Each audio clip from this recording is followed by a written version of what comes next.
Running a small practice requires a specific kind of personality. You need to thrive on facing the unknown and must have a genuine conviction that you don't want to work for anyone else. The chances are, by running a reasonably successful small practice, an architect will earn more than they would as a salaried employee, but you have to work a lot harder for it. Hey there, what is up? I am your host Kerubo, and welcome to episode 5 of Cafe Construct, your go-to podcast for tips to achieve success in the Kenyan construction industry. Fantastic. So grab your cup of goodness. Let's talk life in construction. And today is yet another special day. Special in that I'm diving into one of the things I enjoy doing on my downtime, on chill days or nights. I love to read. But I have to admit, there's usually a huge tug of war between watching reruns of Malcolm in the Middle or, Modern Family and reaching out to my Kindle and getting some paragraphs down. So that battle is real. So that makes me want to find out from you, book or movie? But then again, aren't we all into both, at least to some extent, and it depends on your mood and the timing. Yeah, so let me take that question back and throw in a new one. What book would you recommend a million times? And it pains you to lend a dead tree copy to anyone without the need of fighting the urge to sign a contract to ensure that, please, when you finish this book, I need it back. So, what kind of book is that? What book is that you would always run to after several months or even years sometimes to reread and see if you've changed your perspective and you enjoy the concept of feeling like the first time you're reading it. So for me, that's White Oleander by Janet Fitch. And anyone who knows me should know this answer. White Oleander by Janet Fitch.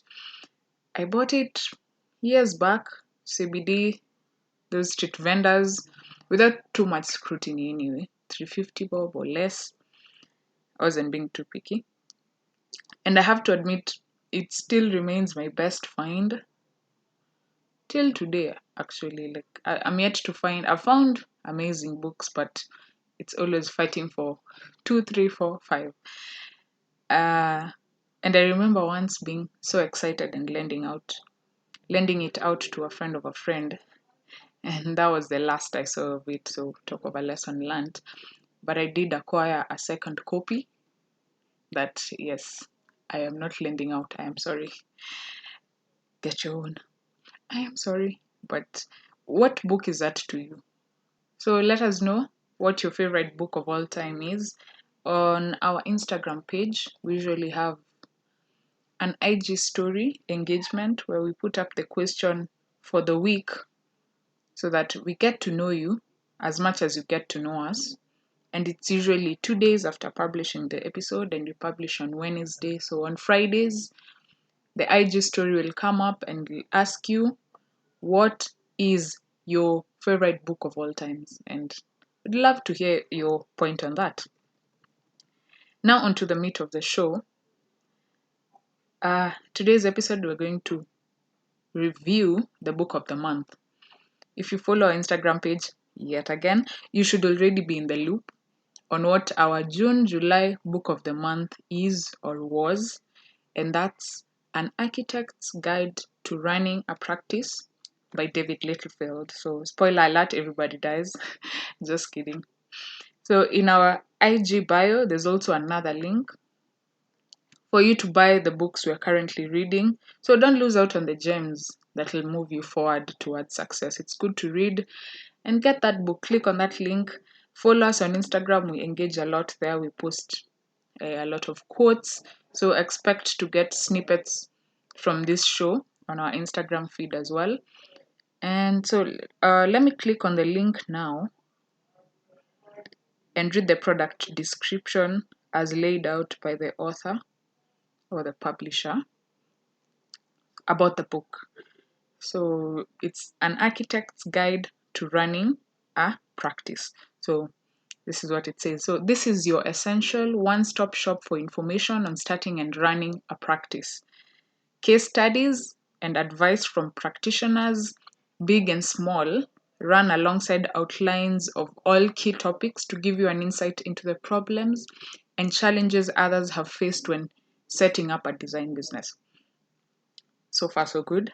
Accessible and informative, this handbook is the ideal first point of reference when starting a practice. Architects have many different reasons for setting up in practice, true. Equally, there are many ways of running your own business. So, this handbook helps you consider whether or not you should set up on your own, which is a very valid reason because we tend to think that we should all start something, but that's not always the path we need to go into. Examining issues such as financing, office space, recruitment, IT, and working out a business plan. Some architects want to stay small, while others have ambitions to grow into larger businesses. So some grow big accidentally, and then there are those who pick and choose their work carefully and even turn down undesirable contracts, while others will grab at anything possible, at anything and everything possible. This book would explore these different models and illustrate how different kinds of practice develop into successful businesses. Importantly, the book will stress that these issues are crucial. You may be the best designer in the world, but unless your business is well managed, you will fail. On the other hand, some successful architects spend a lot of time looking for new work and attending to management issues, rarely finding the time for design work. So, this book will illustrate how architects have struck a balance between these two extremes. Wow, I know it's nail on the head. I mean, how better can you put it? So, this book totally aligns with the goals of our show, and that's offering you educational content specific towards business and success in the construction industry. And my take after reading it, I have to admit I enjoyed the delivery of the content. And as put out in the product description, it is relatable, it's digestible, you're not lost in long prose and jargon, and he's not shy talking about money, especially laying out the importance of profitability and also enjoying what you do.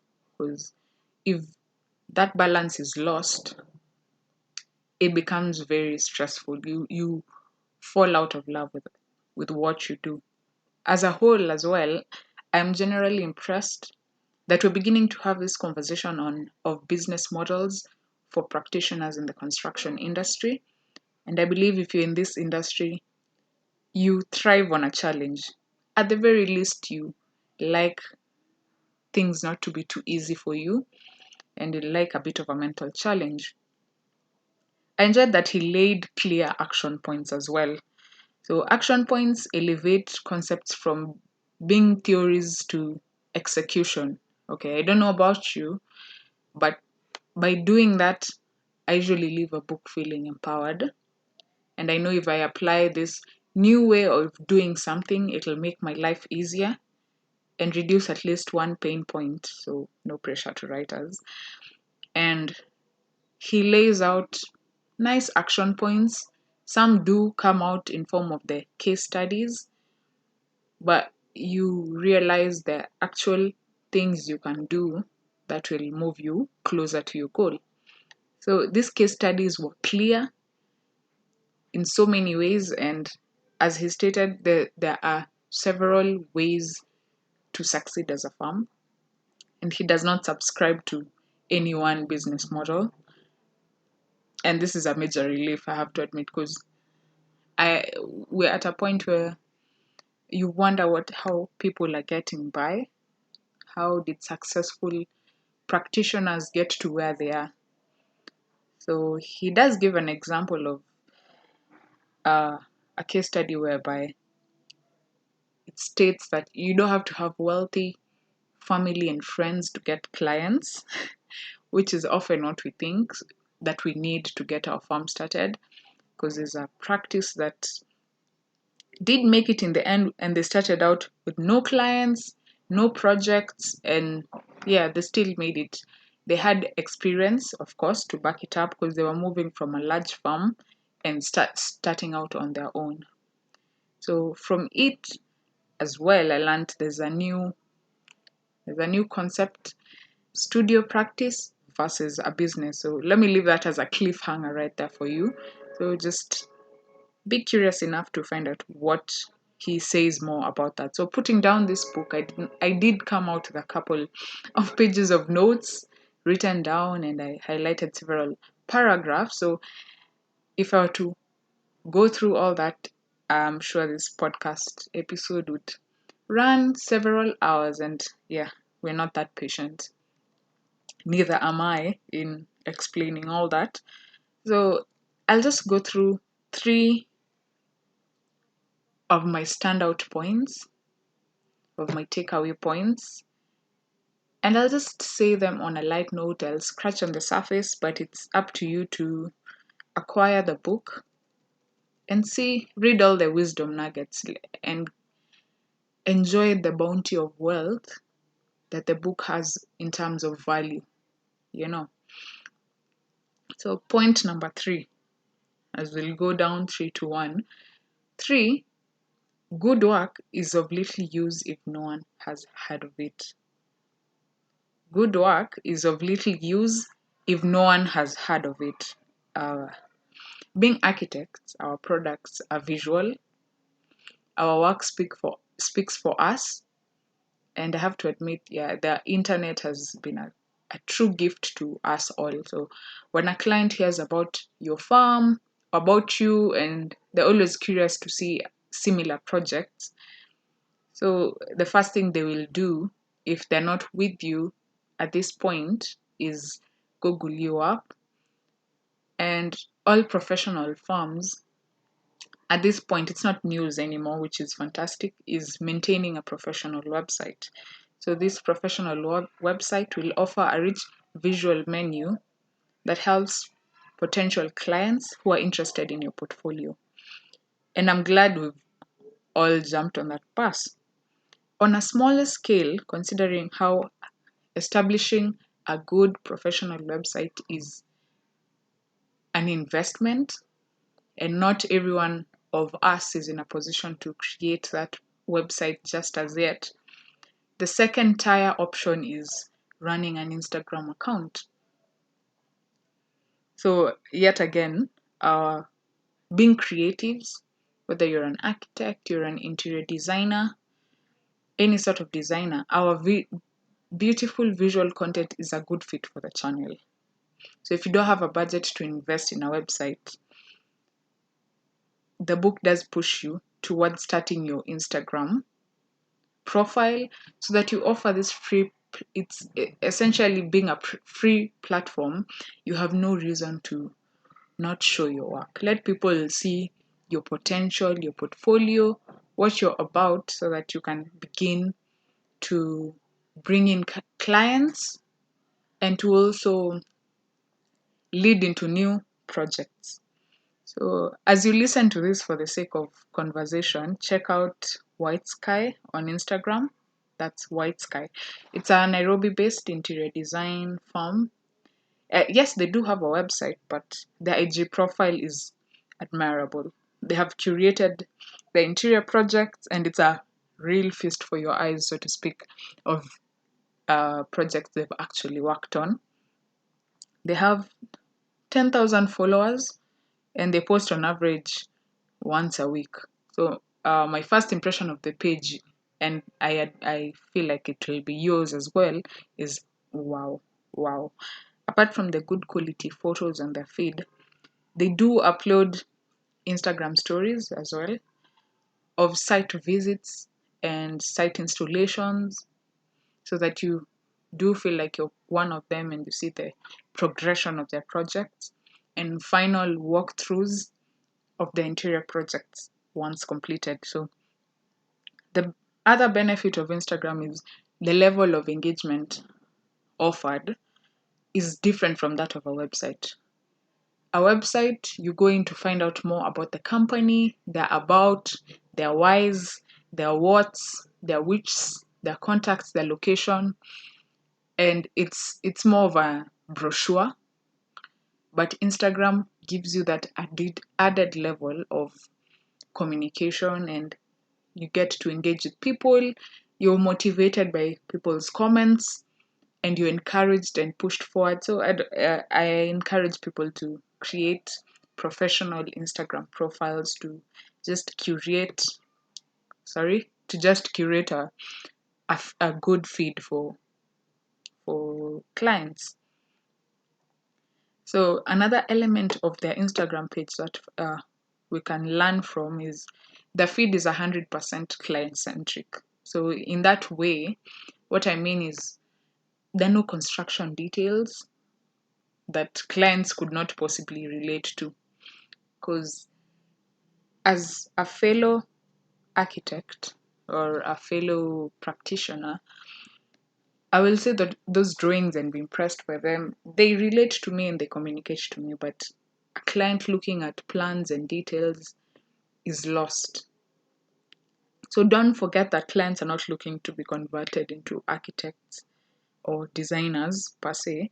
They could care less about jump details. So instead, invest in hiring a professional photographer, or even invest in a good camera, because being creatives, most of us double up in photography because there's something about our eyes. We perceive space through our eyes. So there's a high chance that with a good camera, architects can make good photographers as well. And document your projects as you go on, and post high quality photos of ongoing and completed projects.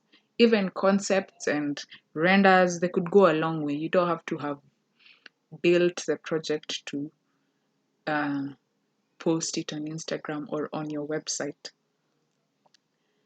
Yeah, so then on to point number 2, takeaway 2. Balance creativity with business. Or at least, as he puts it, balance design with commerce. So balance creativity with the business aspect. Yes, you want to practice architecture, but you quickly learn you're also running a business. So architects, designers, we attach a lot of our reputation and ultimate fulfillment in the execution of an idea into a built project. And it's often so difficult to balance between that concept, love of concept, and what the business needs to stay afloat, and what a client needs to solve the problem, and even the execution of that ultimate vision that you have. So you quickly grow into maturity as a designer, because Campus creates conceptual thinkers. It encourages you to explore, but when you step out and do your own thing, there's a huge reality check that you're also running a business, and your design has to not only be fantastic, and it's not all about you, you're also solving your client's problem, and your design or your vision, however bespoke or unique it is, has to be able to be executed practically. So yes, you might have clients who enjoy your innovation, but how does your innovation translate into cost? So you might find a client who's like, okay, yes, I love this idea, it's beautiful, but what are the cost implications? So maybe you're so excited about it, you never thought about the details. How is this going to work? How is this going to be made? Because you're driven so much more by the concept. And the other layer of it, apart from drowning in design and forgetting the execution, it's important for us to learn to educate our clients, potential clients. So, and part of it is relating your fees to the value you contribute to the project. If you've listened to, I think 2 episodes back, we had a client on the show to just be able to get the client perspective on what we do. And no surprise, no surprise there. Clients think we're expensive. They don't understand what we do. They, as it was put out, they expect, okay, I need a house. They'll come to you, you'll provide everything. You'll do the structural drawings, you'll do everything, the costing. You'll tell him how or her how much everything costs. And it's a shock to them when they learn, I am not the only one who gets things done here. You will need this person to do this aspect, this other person to do this other aspect. So the first meeting is usually a shock one, a reality check one. And one aspect of it is also in dropping the quote. If you drop a huge number to a client, they'll run off. But I've come to find out that when you break it down in phases and explain how long each phase will take in terms of days or weeks, and explain to them what it'll take out of you, what input are you bringing in, what it actually involves, and you explain it explicitly. Site visit will involve this. I have the wisdom to know which layout works for you.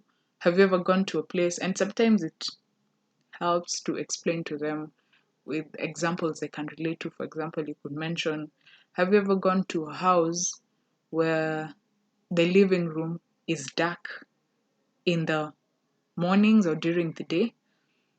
And that is wrong design, of course, because it's depressing even in terms of your mood to turn on your lights during the day. So those are the things we are trained to visualize and to understand how to translate your site into something and a space you'll enjoy. So the more you spell things out to them, they're like, oh, okay, it's not just drawing a house. You are designing, you're considering so many aspects that they do not even realize, half of them. Because when they move in, they realize, oh, wow, this works so well to my living, but the effort put in never translates well. So spell it out explicitly to your clients. And what is another example you can use also is maybe you're explaining the contract drawings phase. You explain to them that there are certain drawings that a contractor needs and to a certain level, and you list them all down, and you make sure the output has been explained explicitly and the amount of time is involved, so that when that translates to a certain figure, they know the amount of hours that will be spent drawing or translating those communications. Because yes, clients see a staircase was done, but they don't know for it to be constructed, you have to draft details. And drafting details takes time, and time equals money. So yes, balancing creativity with the business aspect of it is point number 2. And he emphasizes a lot about valuing your time well and creating systems that make your work easier and enable efficiency.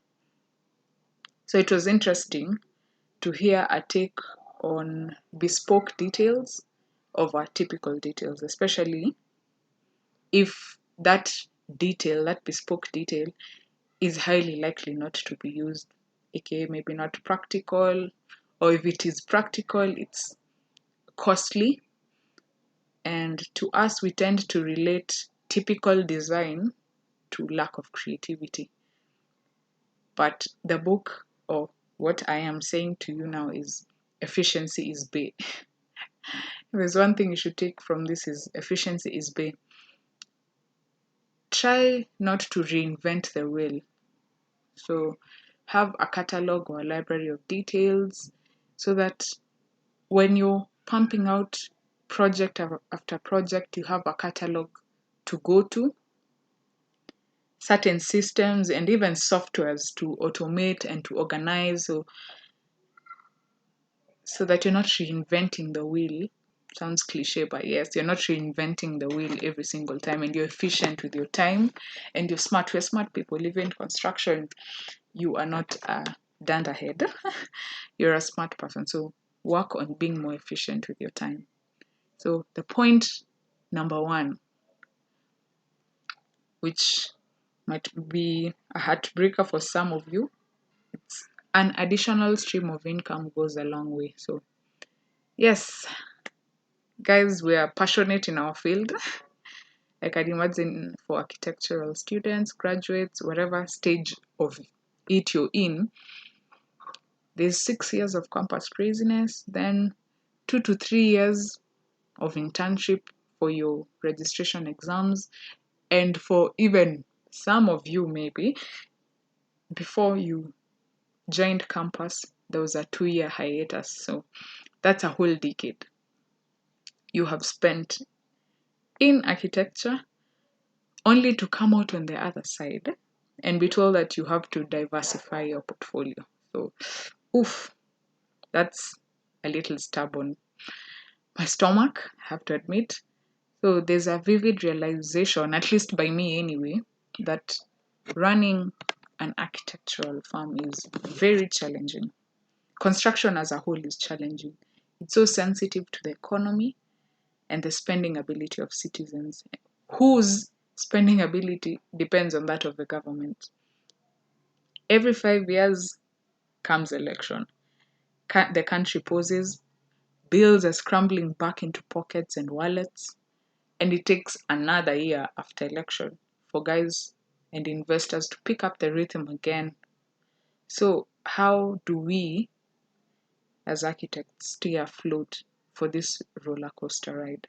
Is the question. So, in an attempt to survive these downturns, sorry, what do we do? Where does the bread and butter come from during these incubation periods and recession? And by incubation periods, I mean clients call you up, they're excited, they have this plot, they want to build something, you're also so excited, you have these ideas, then there's silence.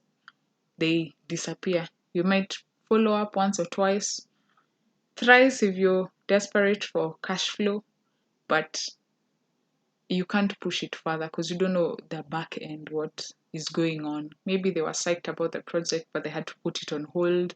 So this incubation period and during recession, how do we survive?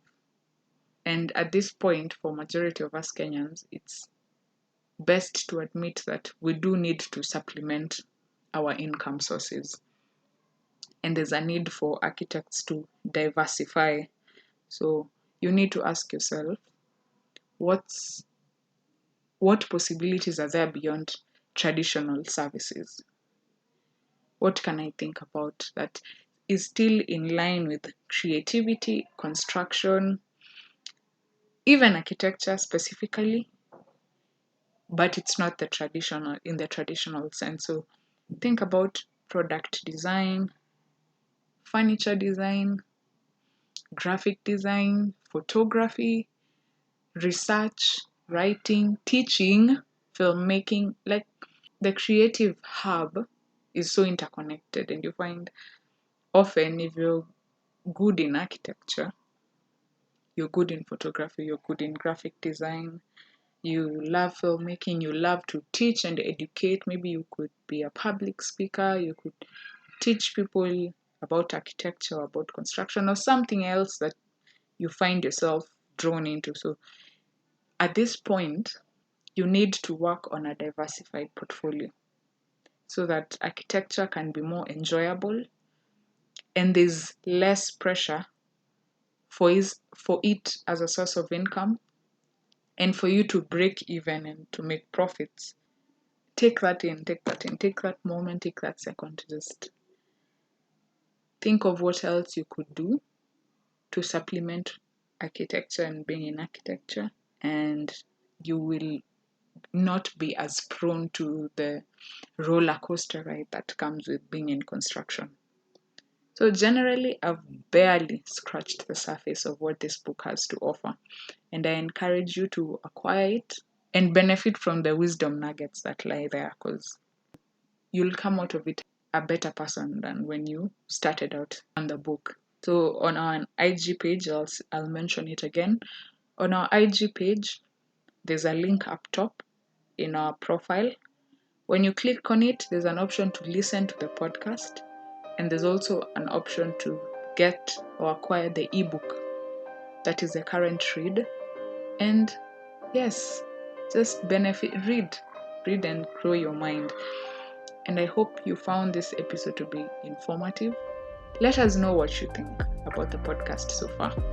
Follow our IG page, of course, and recommend our podcast to your colleagues in construction. Share. Until next week with a new episode, it's bye-bye from me. So cheers guys.